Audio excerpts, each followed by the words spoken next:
Et voilà, bonjour les amis, bienvenue dans ce nouveau JT des Greniers où nous autofoquons l'autofocus, désormais devenu traditionnel, pour cette vidéo sans montage, sans trucage, même pour ceux que ça fait râler parce que des fois je fais des E et des A. Eh bien c'est ainsi, c'est les aléas du direct ou presque, du direct vu en différé. Vous avez vu le titre, pourquoi vous n'échapperez pas au grand reset. Voilà, avec monsieur Klaus Schwab en illustration, hein. Ce que vous voyez, c'est monsieur Klaus Schwab, le président, le fondateur du World Economic Forum de Davos. Et donc voilà, Klaus Schwab, c'est pas rien. Et donc on va parler de ce grand reset, comment vous y allez pas y échapper, mais comment vous pouvez vous y préparer. Bonjour à toutes, bonjour à tous, on y va, allez, en avant pour ce nouveau JT du Grenier de l'Écho consacré au grand reset. Alors on peut s'y préparer, mais on ne peut pas y échapper. Alors on va essayer de redéfinir, parce que les choses elles bougent, hein, on affine notre compréhension des choses. Je vous ai fait déjà, je crois, 2 vidéos sur le grand reset. Et bien petit à petit on avance, on commence à mieux comprendre ce qui se cache derrière cette idée de grande réinitialisation. Et tout d'abord, histoire de tordre le cou de manière orale, bien entendu, à tous ceux qui se poseraient des questions sur le grand reset. Est-ce une théorie? Est-ce même peut-être complotiste? Est-ce un truc secret? Est-ce un truc... Non, pas du tout. Le grand reset, c'est pas une théorie. Vous pouvez aller sur le site, vous avez l'adresse ici, www.wiforum, W-E-F-O-R-U-M, wiforum.org/great-reset. Et donc, vous allez arriver directement sur le site du World Economic Forum, donc Forum économique mondial de Davos. Vous n'avez pas plus officiel?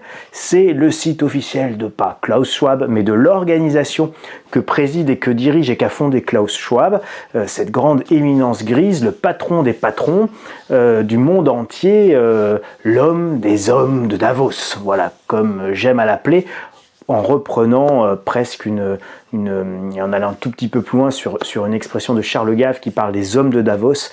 Eh bien, Klaus Schwab, si on va un petit peu plus loin, c'est l'homme des hommes de Davos. Voilà, donc c'est quand même très intéressant de regarder ce qu'il dit, les travaux qui peuvent être menés là-bas.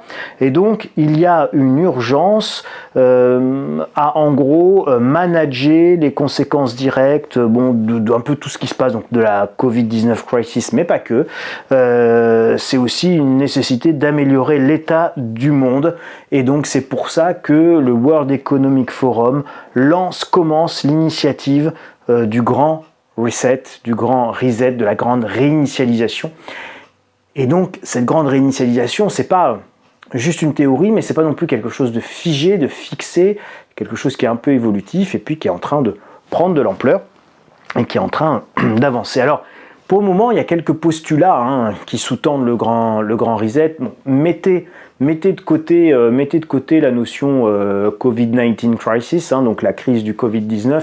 On la met de côté, c'est quelque chose, c'est pas quelque chose de structurel. La pandémie, c'est quel que soit le nombre de morts, quelle que soit la difficulté conjoncturelle, quelle que soit la durée de la conjoncture, ça peut durer 1 an, 2 ans, 3 ans, 4 ans, 5 ans, mais enfin à un moment donné, on en sortira bien.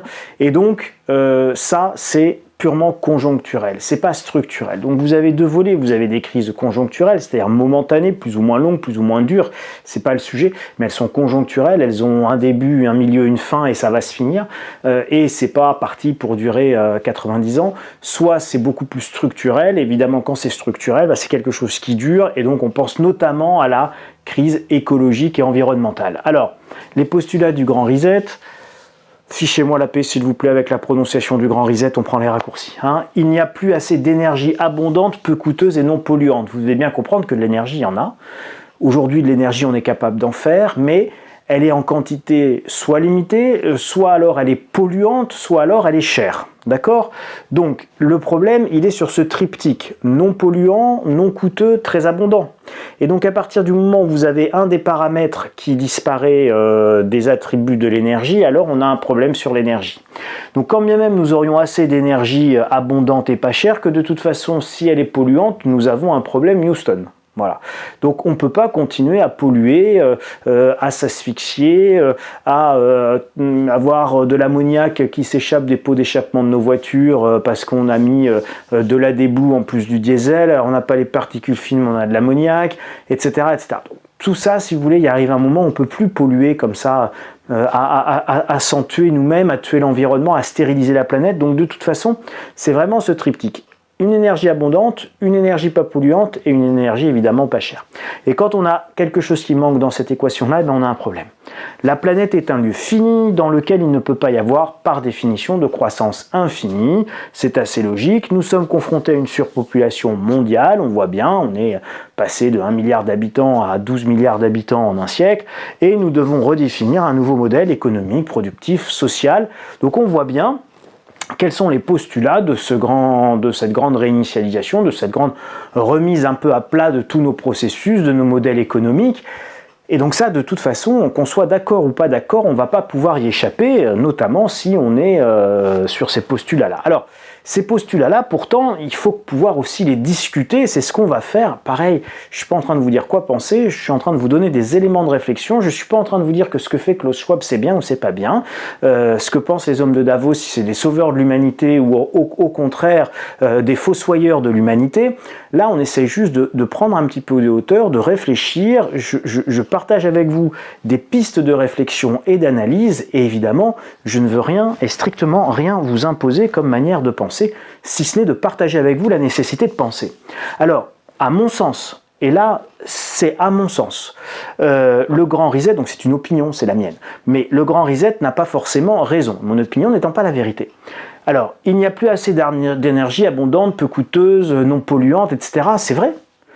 C'est vrai, mais c'est faux en fait. En tout cas, c'est très partiel à mon sens. C'est-à-dire que rien ne nous empêche, techniquement, théoriquement, d'imaginer, de trouver, de découvrir de nouvelles sources d'énergie abondante, infinie, peut-être non polluante évidemment. Alors il y a plein de choses, vous avez de la fission, fusion, froide, chaude, tiède, du truc plasmique, des différentiels de potentiel, enfin bon, vous avez plein de choses possibles et imaginables que la physique permet.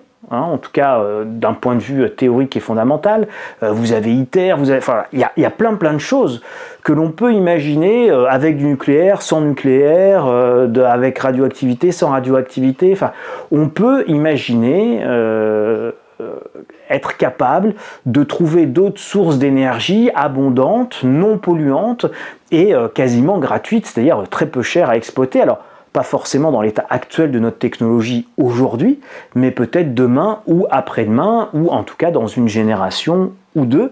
Donc ça, c'est important de ne pas oublier dans l'équation et dans les postulats. Si ce postulat-là, pour le moment, à périmètre constant, il est effectivement vrai.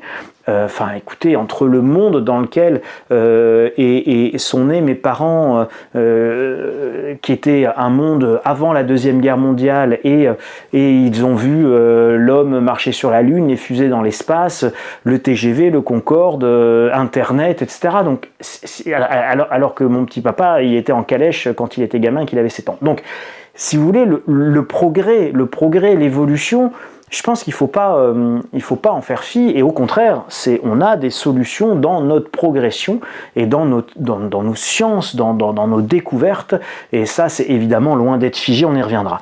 La planète est un lieu fini, et donc il ne peut pas y avoir une croissance infinie dans un lieu fini, certes, mais si nous avons assez d'énergie, on peut aussi partir à la conquête des étoiles et de l'espace. Oh là là là, Charlie raconte n'importe quoi, ça y est, il est parti dans les étoiles, mais j'ai toujours eu une tête dans les étoiles, et c'est important d'avoir la tête dans les étoiles, mais vous allez voir que c'est pas juste avoir la tête dans les étoiles. Il y a un vrai sujet là-dessus. Nous sommes confrontés à une surpopulation mondiale. Souvenez-vous le slogan des jeunes, et souvenez-vous le slogan des jeunes porté par Greta et ses petites couettes.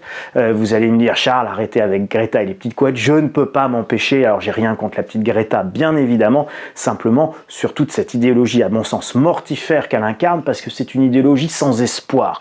Et donc, pour Greta, there's no planet B, d'accord? Il n'y a pas de planète B. Eh ben, c'est pas vrai. Il y a une planète B, elle s'appelle Mars, et il ne tient qu'à nous d'aller sur Mars, il ne tient qu'à nous à exploiter les richesses de la Lune d'abord pour pouvoir aller sur Mars, etc., etc.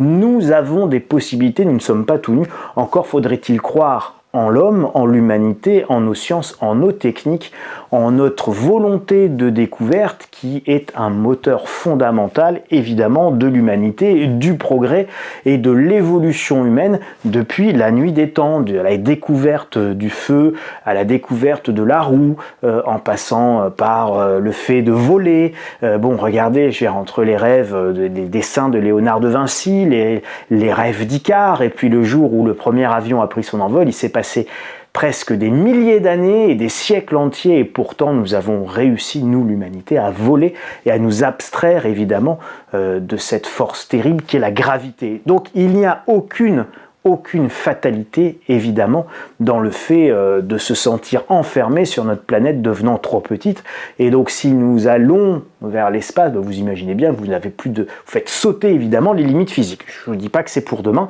je vous dis qu'en tout cas, d'un point de vue de science-fiction, d'un point de vue de l'imagination humaine, tout ça a été pensé, imaginé 1000 fois, peut-être 10 000 fois, et tous ceux qui s'intéressent à la science-fiction et à la science non-fiction le savent pertinemment.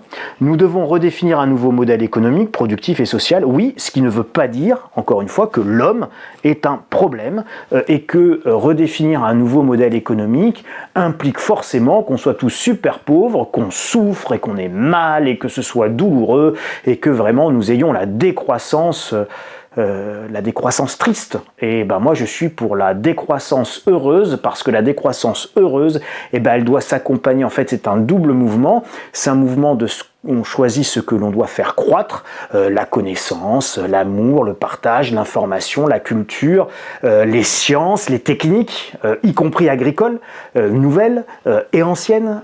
Donc on doit faire croître de la science, du savoir, de la connaissance, et puis on doit faire décroître de la consommation bête, sans sens. On doit faire croître notre spiritualité et décroître ce qu'il y a de moins bien en nous, c'est-à-dire la consommation, la possession bête et méchante, etc., etc. Donc, encore une fois, je ne suis pas opposé à la possession, bien au contraire, et je crois beaucoup à la propriété privée comme quelque chose qui libère. Mais, ça c'est encore un autre débat, on n'est pas obligé de posséder 76 lave-vaisselle parce que le lave-vaisselle qu'on achète tombe en panne au bout d'un an. Bon, voilà, donc on n'est pas obligé de posséder 76 lave-vaisselle dans sa vie. Peut-être que si nous achetions 2 lave-vaisselle, ou même qu'un seul parce qu'il était réparable, upgradable, garanti, tout ce que vous voulez, modifiable, améliorable au fil du temps et des décennies, eh bien nous aurions là évidemment un véritable changement de modèle, et vous allez voir, on va évidemment aller vers ça. Donc, à mon sens, Greta a tort. Et quand je dis Greta, encore une fois, c'est pas la petite Greta, mais c'est le message qu'elle porte, et ce message mortifère d'une tristesse infinie qui se déverse sur la planète, où nos gamins deviennent des éco-anxieux, où vous avez des gens qui disent « Oh, je ferai pas d'enfant, c'est pas bon pour la planète, oh, pas de bébé ». Bon, non. Donc tout ça, c'est d'une infinie tristesse, d'accord? C'est une forme de nihilisme, c'est une forme de dépression généralisée. Donc il y a possibilité d'énergie abondante, non polluante, pas chère, en tout cas en termes théoriques, rien ne s'y oppose.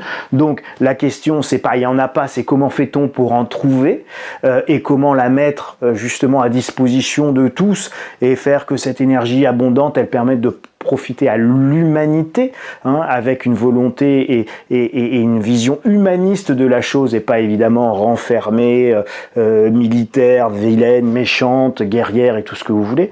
Il y a la possibilité d'une planète B, c'est Mars, ce n'est pas très loin, même si nous ne savons pas encore le faire. Il y a assez de tout pour tout le monde en attendant, mais pas évidemment en faisant tout et n'importe quoi, et en consommant comme nous consommons aujourd'hui. Voilà, j'adore prendre l'exemple des bidons L'Oréal. Bon, le bidon L'Oréal, c'est une horreur environnementale et écologique, enfin les bidons L'Oréal et tous les autres bidons en plastique. On vous dit on les recycle, enfin le mieux ça serait évidemment de ne pas avoir à en produire, et souvenez-vous, nos parents, nos grands-parents, ils avaient des pains de savon dans des boîtes qu'ils gardaient précieusement, et donc on n'avait pas de bidon. Moi j'ai vu apparaître les bidons L'Oréal, mais enfin avant ça n'existait pas, et quand j'étais petit ça n'existait pas. Donc laisser une planète en bon état pour nos enfants, c'est vrai que c'est très très bien, mais encore une fois ce n'est qu'une toute partie de l'équation. L'autre partie de l'équation, c'est qu'il faut aussi laisser des enfants en bon état pour la planète, parce que ce sont les enfants en bon état, les enfants intelligents, les enfants bien cérébrés, les enfants imaginatifs qui sont notre futur et notre avenir, et qui vont être capables de faire les avancées scientifiques qui permettront d'abord de s'abstraire de notre monde fini, et ça de toute façon c'est une tendance inéluctable de l'homme qui a toujours envie d'aller explorer, et puis c'est aussi nos enfants ou nos petits-enfants qui trouveront les moyens de réparer ce que l'on ne peut pas réparer aujourd'hui, notamment l'absorption de CO2. Alors vous avez des algues qui peuvent absorber du CO2, on pourrait cultiver des algues pour absorber du CO2, on parle de captage en profondeur de CO2, enfin on pourra sans doute, et on peut imaginer des solutions techniques et scientifiques pour réparer également la planète. Donc laisser une planète en bon état, c'est bien, mais laisser des enfants en bon état pour la planète et capable de la réparer, c'est pas mieux, mais c'est aussi indispensable que la première partie de l'équation. Les deux vont ensemble, donc ça veut dire qu'il faut faire croître encore une fois notre ambition scolaire pour nos enfants, notre ambition de savoir, notre ambition de connaissance, nos ambitions scientifiques et techniques pour l'ensemble de nos gosses partout dans le pays. Et c'est quand même sacrément plus enthousiasmant que la dépression généralisée dans laquelle nous enferme Greta. Alors vous allez me dire, oh Charles, arrêtez de parler de l'espace, n'importe quoi. Hein, on voit que vous avez plus de rhume, mais on ne sait pas trop comment vous vous êtes guéri et quelle plante vous avez utilisée. Eh bien, je n'ai utilisé aucune plante illicite. Regardez, c'est pas moi qui le dis. La conquête pour l'espace, elle a en réalité déjà commencé. Mais quand je vous dis la conquête de l'espace, c'est pas l'espace immédiat, c'est l'espace lointain, c'est Mars. Alors vous avez la Chine qui veut lancer son vaisseau spatial long d'1 kilomètre. Alors le point parle de la guerre de l'espace, mais c'est pas une guerre de l'espace, c'est une guerre pour aller dans l'espace et pour que l'homme, et ce qui est encore logique, voilà, alors peut-être que ces futurs vaisseaux s'appelleront la Santa Maria ou le Colomb, le Christophe Colomb, voilà, mais il est dans la nature de l'homme de découvrir toujours ce qu'il y a de plus loin. Donc vous avez Charles Gave dit les hommes des arbres et les hommes des pirogues, ceux qui restent ancrés quelque part et ceux qui ont envie de voyager. Et bien évidemment c'est vieux comme l'humanité, et vous avez des gens qui de toute façon ont des fourmis dans les jambes et ont envie de voyager, de découvrir, d'aller plus loin, d'aller au-delà du village, du hameau, du bourg. Voilà, ils veulent voir ce qu'il y a au-delà et franchir de nouvelles frontières. Alors Mars, un projet de ville pour 2054 pour Elon Musk, et l'imagine pour cette décennie. 2054, c'est après-demain.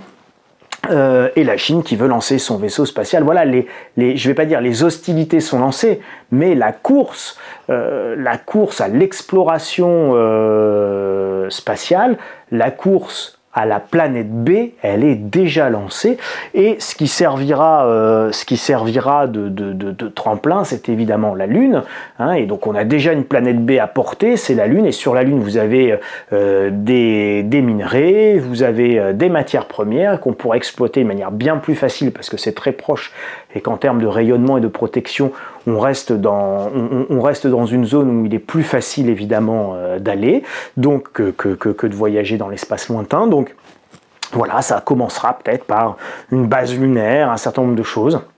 Ce vaisseau d'1 kilomètre de long qu'envisagent les Chinois. Mais nous allons le voir, nous allons y assister. Et voilà, je trouve que ça introduit de l'espoir et de l'espérance. Et donc, avant évidemment d'arriver à tout ça, et avant de dépasser les excès de l'homme est un poison pour la planète, je rappelle qu'à partir du moment où on déshumanise l'homme, et à partir du moment où on explique que l'homme est un problème, on pose les bases d'un génocide, on pose les bases d'une très grande violence, et on pose les bases de choses qui potentiellement peuvent être très très graves. Voilà. C'est-à-dire que avant tout massacre, pogrom, génocide, mort, tout ce que vous voulez, avant des grands massacres, vous avez d'abord la déshumanisation de ce qui sera la future victime ou les futures victimes. Alors on a connu des génocides qui étaient des génocides qui concernaient des personnes, enfin des groupes d'individus, la Shoah pour les Juifs, le Rwanda, Tutsi, etc. Donc on a connu des génocides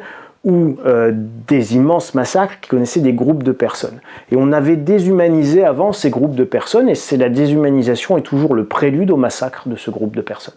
Ça le justifie, si vous voulez. Hein, il faut couper vos limites psychiques du fait d'aller massacrer l'autre, donc il faut déshumaniser l'autre et expliquer que l'autre peut être tué, parce que l'autre finalement il n'est pas comme vous, il est très différent, il vaut beaucoup moins, donc on l'a déshumanisé. Et il est évidemment un problème. Et quand vous avez une idéologie écologiste qui commence à vous dire que l'homme est un problème, que les enfants sont un problème, et que moi j'ai mes gamins qui rentrent de l'école en me disant « Papa, tu sais, moi je suis quand même un problème pour la planète, hein, parce que c'est moi qui suis en train de tuer la planète », je ne sais pas si vous vous rendez compte à quel point ça va loin dans la propagande et dans les conséquences psychiques et psychologiques que l'on impose à nos enfants, et donc l'éco-anxiété qu'on leur crée, et donc on fait d'eux évidemment des gamins complètement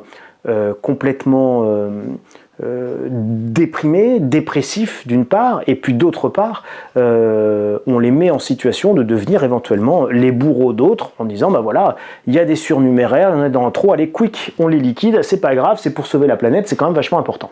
Donc vous voyez, faut faire très attention avec ce type d'idéologie, et donc voilà, avant de dépasser tous ces excès, d'aller vers peut-être quelque chose de plus constructif, de plus réjouissant, qui finalement fasse plus rêver. Bon, on voit bien qu'on est complètement englué dans une idéologie complètement déprimante on n'a rien, et donc c'est ce que j'appelle le manque d'intelligence, de vision, d'ambition porté par le grand reset, ou en tout cas ceux qui le relaient, et la bêtise de nos classes politiques qui avalent n'importe quoi et ne pensent plus, et ne nous pensent plus, et ne se pensent plus, et ne pensent plus le futur. Et évidemment, il faut penser des futurs qui soient des futurs désirables, souhaitables, sur lesquels on puisse mobiliser les énergies. Et bon, moi, un futur uniquement défensif où on dit faut pas consommer, faut se serrer la ceinture, faut déprimer, faut pas bouffer, faut maigrir, faut pas se chauffer, faut se cailler, faut plus s'habiller, faut bon.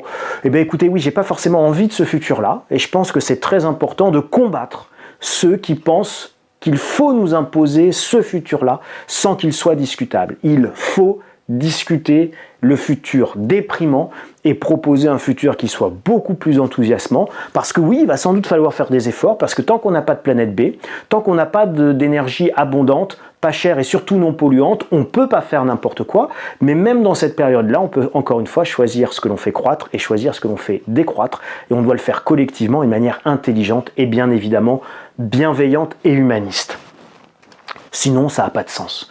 Alors, l'équation du grand reset, pour moi, il y en a une, et on va pouvoir la résumer comme ça.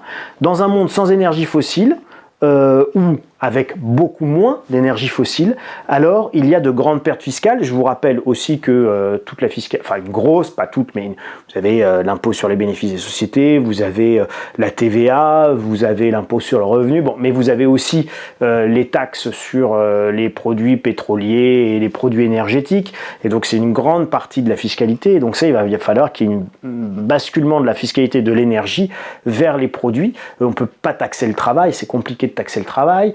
Donc on va taxer quoi dans le futur? Et dans le futur, c'est les années proches, on va taxer les produits et on va taxer éventuellement les robots, mais on n'y est pas encore. Donc pour moi, l'équation un peu de cette grande réinitialisation, de ce grand reset par rapport à un prix de produit ou un prix de service, c'est que votre prix de produit ou de service, il sera conditionné par le coût de production, CP, coût de production, plus le coût de main-d'œuvre, CMO, coût de main-d'œuvre, et surtout, on va rajouter quelque chose qu'on n'a jamais rajouté aujourd'hui, qui est le coût environnemental. Vous en voyez les prémices à travers ce qu'on appelle les taxes carbone, le coût carbone, etc. Mais en réalité, ça, c'est extrêmement restrictif. On considère aujourd'hui, voilà, tenez, regardez, je vous attrape, c'est la télécommande de la télé. Cette télécommande, c'est de la matière, je sais pas, ça pèse 200 grammes, il y a de l'électronique dedans, etc. C'est pas juste du carbone et du dégagement de CO2 pour produire et pour transporter cette télécommande et cet écran qui va avec. Non, c'est quoi? C'est des matières premières, c'est du plastique, c'est de la chaleur, c'est de l'énergie, c'est beaucoup de matière. Et cette matière-là qu'on extrait de la terre, on l'extrait à coût zéro et on estime que ça vaut zéro en fait. Dans votre coût de produit, dans votre coût de service, le coût environnemental, le coût de la pollution, le coût du retraitement, le coût, tout ça c'est le coût d'aller extraire, de retirer de la matière et que cette matière ne reviendra pas si c'est pas une matière renouvelable. Par exemple le bois qui est renouvelable, hein, vous coupez mais ça repousse, même si c'est renouvelable dans un temps plus ou moins long. Un chêne que vous coupez, c'est 50 ans, mais un noisetier que vous coupez, ça peut être 5 ans, et tous les 5 ans, vous pouvez couper des noisetiers qui ont des troncs comme ça. Donc bon, tout est renouvelable sur le bois, mais avec des échéances de temps différentes. Quand vous êtes sur du non renouvelable, on ne prend pas le coût environnemental, le coût d'extraction, le coût écologique, évidemment réel, et donc si cet écran avec sa télécommande coûte si peu cher en réalité, parce qu'il coûte peu cher, je sais pas, j'ai payé ça 300 euros ou 290 euros en promo, un truc comme ça, c'est vraiment pas cher par rapport à toute cette matière, à toute cette technologie, à tous ces produits qu'il y a dedans. Pourquoi ? Parce qu'en fait, on n'a pas du tout payé ni le coût environnemental, ni le coût de transport, ni le coût écologique à sa juste valeur. Donc ça, évidemment, ça va changer dans le grand reset, dans la grande réinitialisation. Ils vont introduire cette partie-là. On va sortir de cette vision économique classique d'un coût de production plus un coût de main-d'œuvre. Hein, donc les matières premières plus le coût de production, plus les charges fixes, machin de l'usine, etc., plus le coût de la main-d'œuvre égale le prix du produit avec le transport. Non, on va rajouter évidemment ce coût environnemental. Alors, si on continue, ça veut dire quoi ? Ça veut dire que le grand reset, cette grande réinitialisation, c'est avant tout en fait un mot pour parler de transition écologique, de transition énergétique, de transition économique vers un nouveau modèle qui soit évidemment un modèle plus soutenable tant qu'on n'a pas pu conquérir l'espace, conquérir notre planète B et C, tant qu'on n'a pas pu installer notre base lunaire pour exploiter les minerais de la Lune et tant qu'on n'a pas pu s'envoler et coloniser la planète Mars pour commencer à y mettre une atmosphère pour un jour nous la rendre habitable, peut-être pour nos arrière-petits-enfants. Et donc en attendant, même si Greta a tort, et je vous ai expliqué à mon sens pourquoi elle avait tort, notamment avec une idéologie d'une infinie tristesse et qui n'ouvre pas de porte, qui n'ouvre pas d'espérance, et moi j'aime pas ce qui n'ouvre pas d'espérance, à court terme, elle a tout de même raison dans le sens où on ne peut pas faire n'importe quoi. Et donc effectivement, il va falloir que l'on s'achète du temps, que l'on se donne du temps pour pouvoir innover, pour pouvoir progresser, pour pouvoir trouver des solutions. Et donc on ne va pas pouvoir consommer ou continuer à consommer comme nous consommons, à produire comme nous produisons et à polluer comme nous polluons. Mais encore une fois, on n'est pas obligé d'avoir la décroissance triste et dépressive. On peut avoir une décroissance heureuse et moi c'est ça que j'aimerais qu'on puisse évidemment discuter politiquement. Donc à moyen terme, alors un moyen terme qui peut être 50 ans, 100 ans, il va falloir qu'on puisse tenir jusqu'à la conquête de Mars et la conquête du Nouveau Monde. Elle a déjà commencé, encore une fois, je vous le répète, ça a déjà commencé, c'est pas juste une lubie et une vue de l'esprit, vous en avez déjà qui sont dedans et qui y travaillent, et à Davos, ils le savent très bien.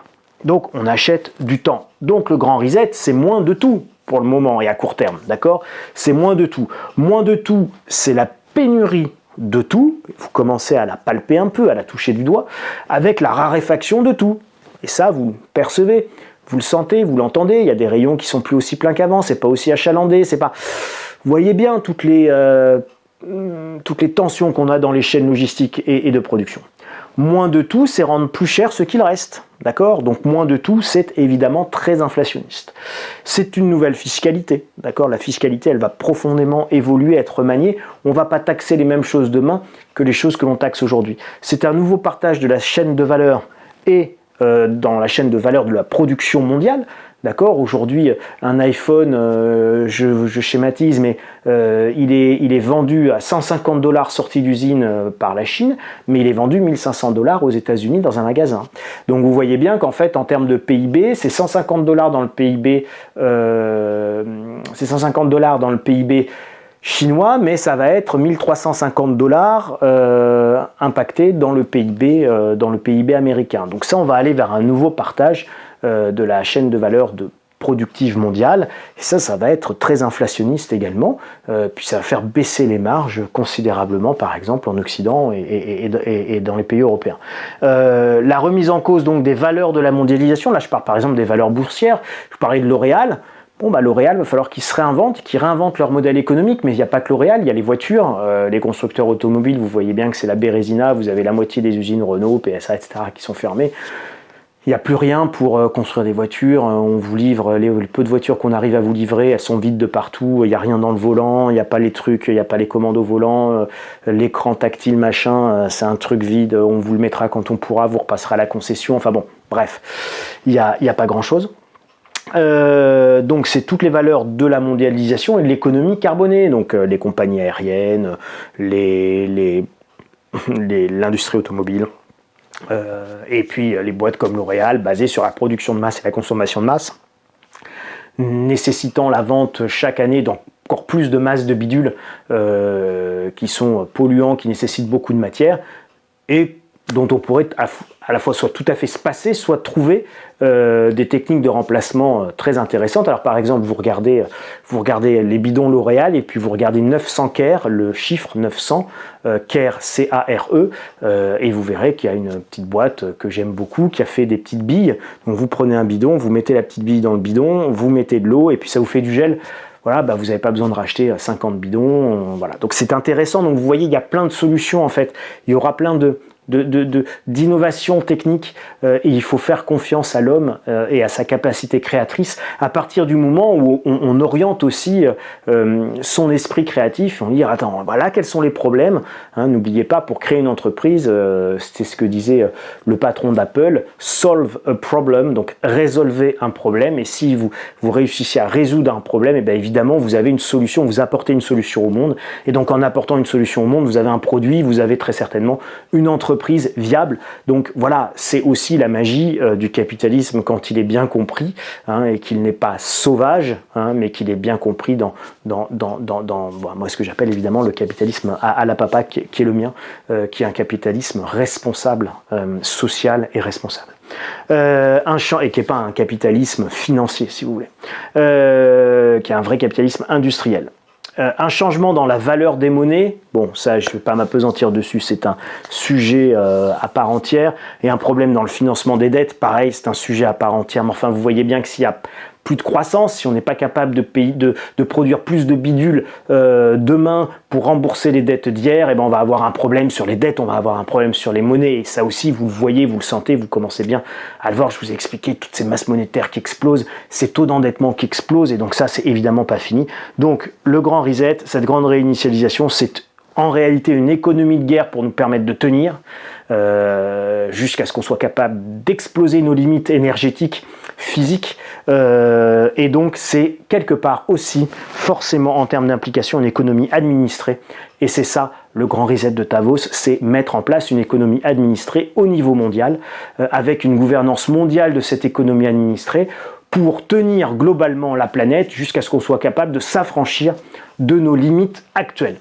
Coloniser la Lune puis Mars, développer des énergies abondantes et non polluantes, et en attendant, c'était ce que je vous disais, on gère la pénurie et il faut tenir à travers une réduction massive de notre empreinte, non pas carbone au sens strict, mais environnementale au sens évidemment beaucoup plus large. C'est la mise en place d'un nouveau modèle économique, donc on va faire décroître évidemment la consommation de masse au profit d'autre chose qui sera une consommation beaucoup plus circulaire, beaucoup plus durable, beaucoup plus pérenne. Ça veut dire quoi ? Ça veut dire que votre machine à laver, elle fera 50 ans, et puis évidemment, vous n'irez pas en acheter une tous les 4 matins, et vous la paierez très très très très cher, et ça sera évidemment beaucoup plus inflationniste.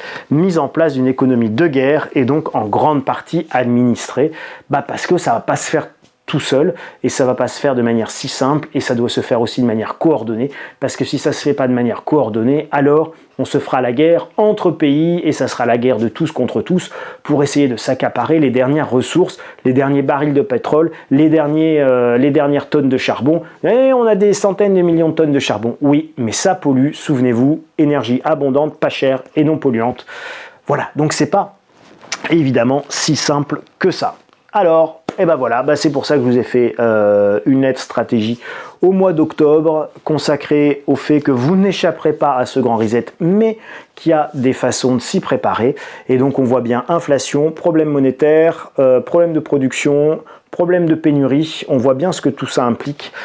Et donc, comment faut-il investir dans le grand reset? Donc déjà, c'est quelles sont les valeurs qu'on fuit. Je vous en ai un petit peu parlé, je vous ai donné quelques pistes.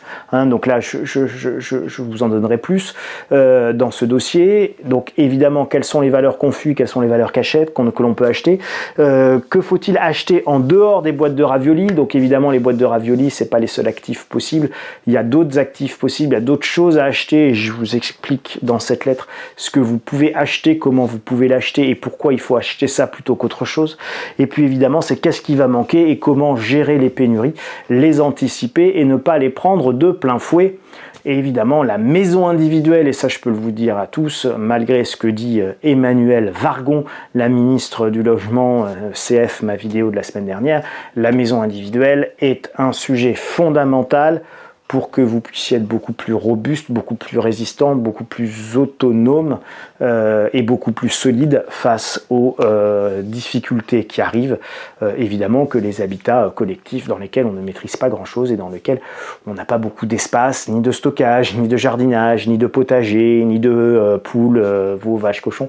Voilà, mais en tout cas, sans la vache qui prend de la place, en tout cas, avoir 4 poules et 4 œufs par jour avec son petit compost et son potager sur un lopin de terre de même 400 mètres carrés, avec des noisetiers qui poussent pour faire du bois de manière assez rapide, pour mettre dans son petit poêle à bois et se chauffer à peu près, évidemment, on a une capacité d'autonomie et de confort minimal que l'on n'a pas du tout quand on est en ville avec un chauffage central qui soit vous coûte une fortune, soit tournera plus ou quasiment plus parce que plus personne pourra se le payer. Donc voilà.